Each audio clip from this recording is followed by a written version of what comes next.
Friends, నేను మీ Rajeshwari. Welcome back to our channel.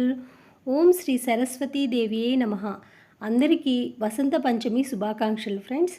ఆ తల్లి సరస్వతి అనుగ్రహం మీ అందరికీ ఉండాలని కోరుకుంటూ ఈరోజు వీడియో వచ్చేసి ఈ 2026 సంవత్సరంలో వసంత పంచమి ఎప్పుడు వచ్చింది, అలాగే పంచమి తిథి ఎప్పుడు స్టార్ట్ అవుతుంది, ఎప్పుడు ముగుస్తుంది, అలాగే శుభముహూర్తం అండి. అక్షరాభ్యాసం చేసుకోవడానికి శుభముహూర్తం, సరస్వతి పూజ ఎలా చేయాలి, ఇలాంటివన్నీ ఈ వీడియోలో తెలుసుకుందామండి. ఈ వీడియోని ఎక్కడ స్కిప్ చేయకుండా లాస్ట్ వరకు చూసి మీకు ఈ వీడియో నచ్చితే లైక్ చేయండి, షేర్ చేయండి.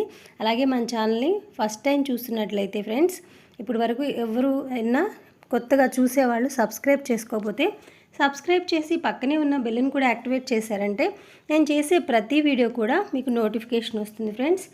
ఇక మనం ఆలస్యం చేయకుండా ఈ సరస్వతీదేవి గురించి తెలుసుకుందాము. మనము లక్ష్మీదేవిని ఏ విధంగా ఆరాధిస్తామో అలాగే సరస్వతీదేవిని కూడా ఎంతో ముఖ్యంగా ఆరాధించాలండి. ఆ తల్లి అనుగ్రహం ఉంటే అన్ని కళల్లోనూ రాణించగలుగుతాము. మనకి ధనం ఒక్కటే ముఖ్యం కాదు ఫ్రెండ్స్, కళలకు అది దేవత, మనకి జ్ఞానానికి అది దేవత.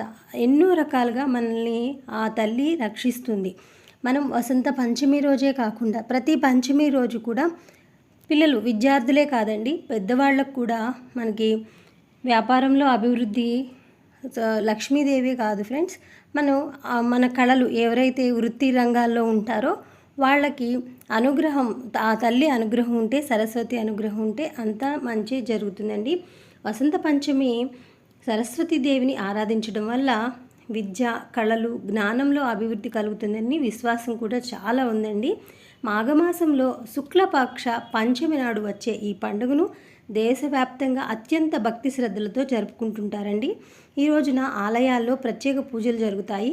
చాలామంది పిల్లలకు అక్షరాభ్యాసం కూడా చేయిస్తారు. 2026 సంవత్సరం వసంత పంచమి ఏ తేదీ వచ్చిందంటే ఈరోజు శుభముహూర్తం ముందు ఎప్పుడో తెలుసుకుందామండి. ప్రతి ఏడాది శుక్ల పంచమినే వసంత పంచమి అని అంటుంటారు.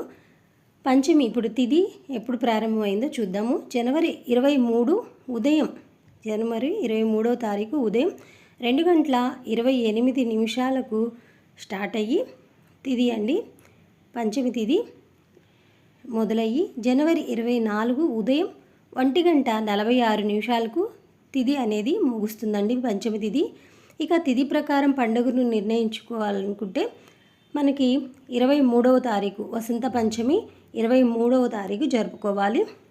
వసంత పంచమి పూజా ముహూర్తం ఎప్పుడంటే వసంత పంచమి రోజున ప్రత్యేకమైన పూజా సమయం తక్కువగా ఉన్నప్పటికీ శుభయోగంగా అనుకూలంగా ఉందండి.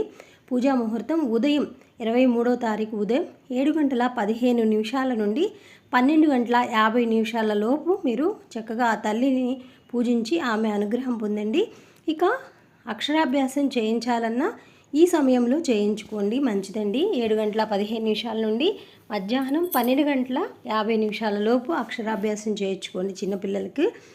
ఈ 5 గంటల వ్యవధిలో సరస్వతీదేవిని ఆరాధించడం ఉత్తమం అండి. వసంత పంచమి మహత్యం ఏంటంటే సరస్వతీదేవి విద్య, సంగీతం, కళలు, జ్ఞానం ఈ అన్ని రంగాలకి దేవత. ఈ రోజున పూజిస్తే విద్యార్థులకు చదువుల్లో శ్రద్ధ, ఏకాగ్రత పెరుగుతాయి. కళా సృజనాత్మకతలో పురోగతి, జ్ఞానం, బుద్ధి, వివేకం అభివృద్ధి చెందుతాయి. పంచమి నాడు పసుపు రంగు ఎందుకు ధరిస్తారంటే వసంత పంచమి రోజు పసుపు రంగు దుస్తులు ధరించడం శుభప్రదం. ఇది వసంత ఋతువు చిహ్నానికి సూచిస్తుంది. సరస్వతీదేవి కృప పొందుతారని నమ్మకం ఉందండి. ఇక పసుపు రంగులో ఉండే స్వీట్లు, పసుపు పువ్వులు దేవికి సమర్పించడం చాలా శ్రేయస్కరము. ఇక ఈ వీడియో ఇంతటితో ముగిస్తున్నాను ఫ్రెండ్స్. ఆ తల్లి అనుగ్రహం మీ అందరికీ ఉండాలని కోరుకుంటూ ఈ వీడియో ఇంతటితో ముగిస్తున్నాను. మన ఛానల్ని మరొకసారి చెప్తున్నాను, ఫస్ట్ టైం చూస్తున్నట్లయితే సబ్స్క్రైబ్ చేసుకోండి ఫ్రెండ్స్. బాయ్ ఫ్రెండ్స్, నమస్తే.